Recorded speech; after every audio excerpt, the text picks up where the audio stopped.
So I served in the Royal Navy as a young officer in 1987 and 1988. So it was a brief career cut short when I came out. The Royal Navy was, funnily enough, quite a sort of controversial choice for me because I come from more of an army family. So although it doesn't sort of feel like it now, it was probably a little bit of rebellion actually. Yeah,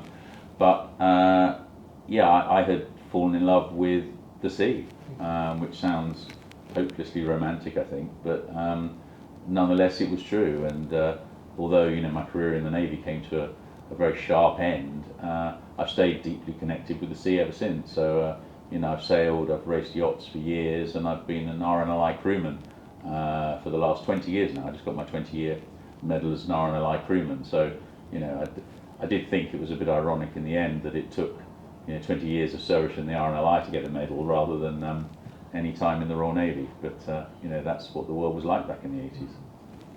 So I joined the Navy straight from school, and I wasn't out. I think these days, people seem to come out and feel much more comfortable about themselves, much younger than we did back then. So, I'd been at a boarding school and went straight into the Navy, or almost straight into the Navy. And so I hadn't come to terms with my homosexuality. I mean, I wasn't really aware of it. And it was only once I joined the Navy and had some leave and met friends in London who'd gone to university in London and were in a much more liberal, modern world of the 1980s. I came from Dartmouth, where I'd been training where we were still in the 1950s, and came up to London and stayed with friends, and I met my first gay. And that was a surprisingly revelationary experience, because I didn't really know at that point that people could be out and gay, and that was an option, and I hadn't discovered in myself that was my identity.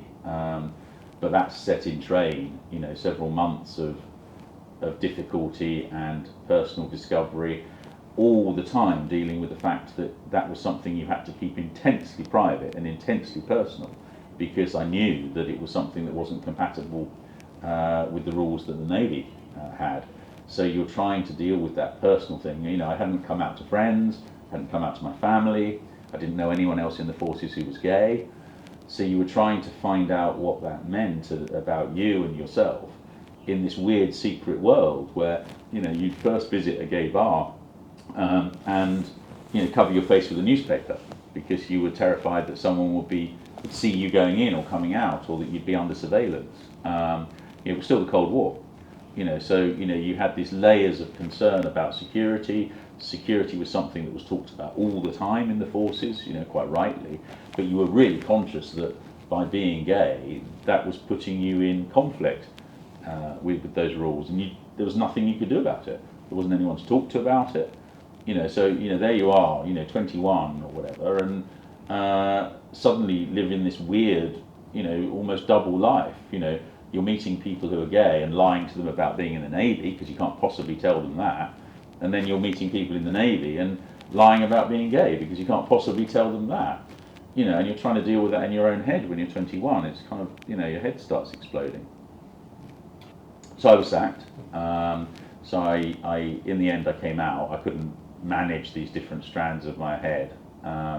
So I came out, and I was immediately sent to HMS Nelson to SIB, where I was had 2 days of questioning, intense and personal, detailed questioning by service police officers about my sex life, what I'd known when, a desperate attempt to get me to name anyone else in the Navy who was gay.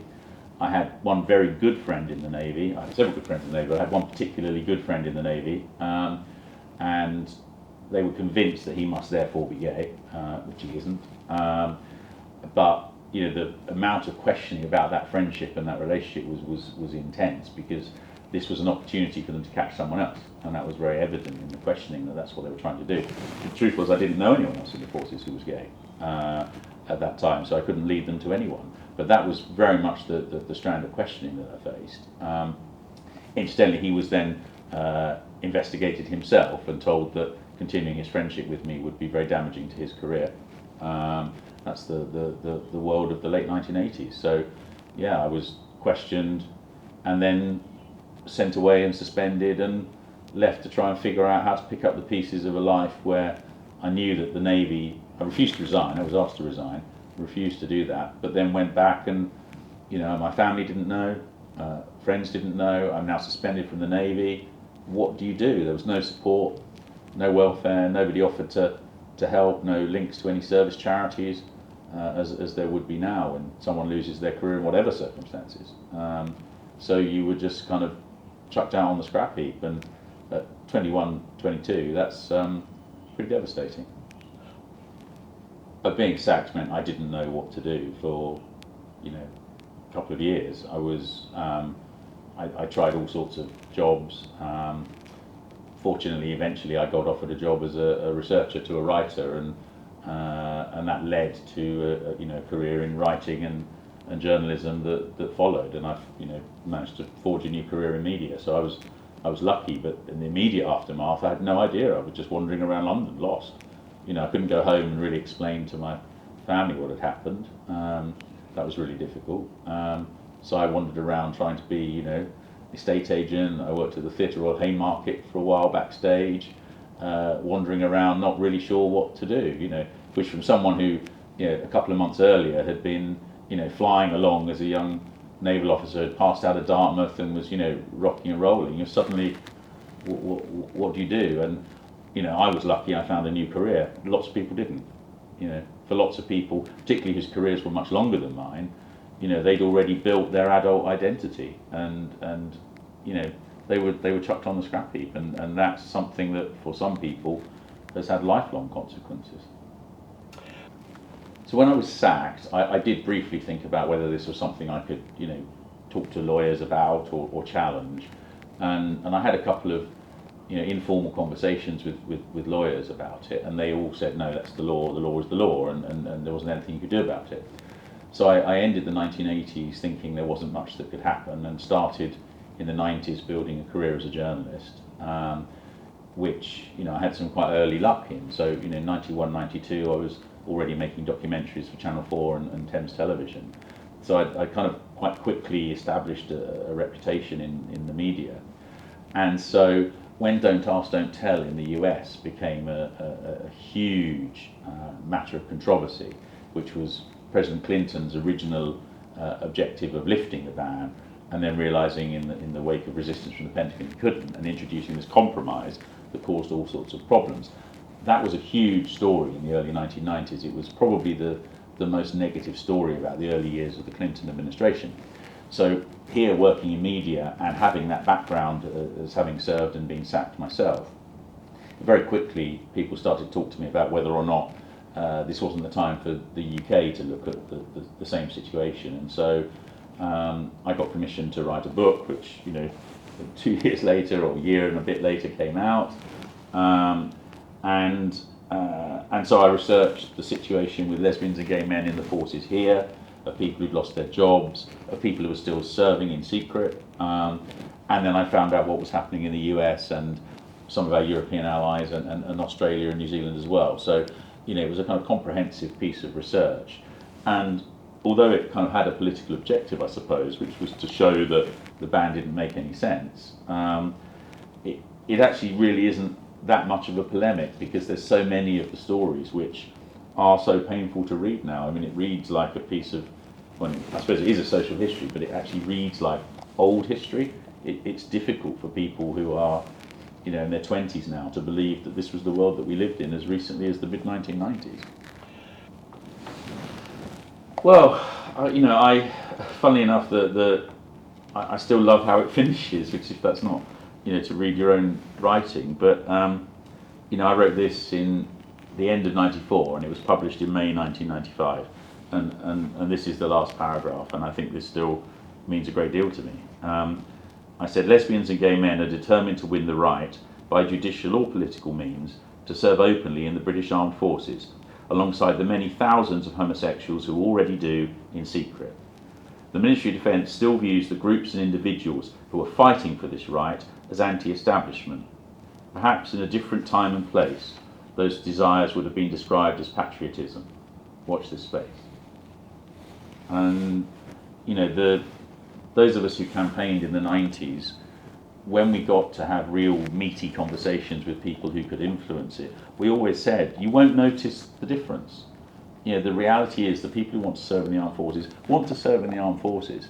And actually, of course, when the ban was lifted, it's been a relatively seamless transition. There's not to say some people haven't faced some difficulties, of course, but by and large, if you want to find a diverse and inclusive employer who values their LGBT staff, go and look at the armed forces, and that's a pretty extraordinary change.